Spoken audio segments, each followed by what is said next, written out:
My name is Amber Heath, and I do a show called Altered Egos on the campus radio station, CHLY, Radio Malaspina. Before I started Altered Egos, I'd been doing a music program with another programmer at the station. And actually the one issue, I'm remembering now, the one issue that really triggered me was, I believe it was in the spring of that same year. I believe at that time it was Macmillan Blodell had made the decision to do some aerial spraying of fertilizer up near Nanaimo's watershed. And it was just near the end of, or the beginning of the rainy season, I guess. And they were spraying this fertilizer. It was a urea-based fertilizer, and we happened, a group of us who were concerned about Nanaimo's watershed happened to come across the hazmat information about this particular fertilizer, and very clear, bold print on it. It said, do not contaminate bodies of water with urea fertilizer. And we just thought it was really interesting that there was this decision made by this huge forestry company to use this fertilizer at the time, and that it was reported in our local papers in such a way that they weren't really questioning it. I remember the article specifically because the only person quoted in the article was a representative from the logging company. The idea behind the show was to give space on the airwaves, on the campus airwaves, for community activists, and also a chance for me and my co-host to talk about issues that were important to us, to gather news stories from other sources, editorialize on them, and invite community feedback, essentially two-way radio. So not just putting out news and information that was important to us, but providing a space where people could call in and comment and create dialogue about those issues. Knowing from these phone calls or emails or letters that we get that people listen and they connect with what we say, and it motivates them to want to share their stories as well and hopefully inspire other people to do the same.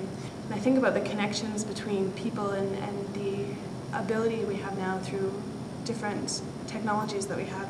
That's so inspiring to me, and I think that that impacts other people as well. This idea that they don't just have to sit and consume media, they can interact with it and create it for themselves. My name is Paul Manley. I'm a video maker. I've been working in the television industry for about 16 years now, and I've always kind of had projects where I use video as an activist tool.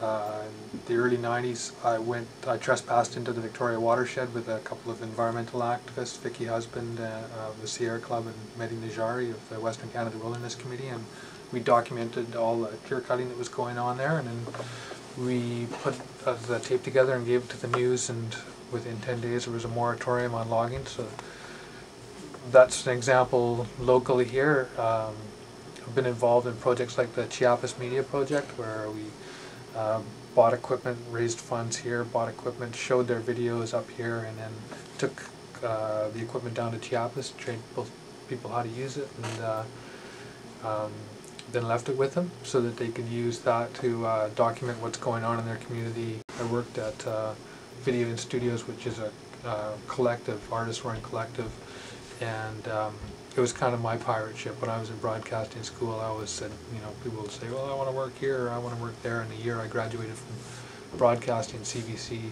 shut down half their plants and laid off half their employees, so there was no jobs in the field. And I always said, well, I just want to work on a pirate ship and broadcast signals into Canada offshore. And Video In was kind of my pirate ship in a way, because I got to work on a lot of activist videos there and help other activists and documentary makers and artists work on their projects and do alternative media, like get a different message out there and a different angle on things. As we see media become more consolidated, we see the control of those media sources falling into fewer and fewer corporate hands. It's vital that we have an alternative to that corporate media, and not just any alternative, but an alternative that reflects the lives and needs and realities of people in their communities. We have 5 or 6 corporations that basically own the vast majority of media around the world. They control the industry, and they're going to put out the kind of message that suits their agenda.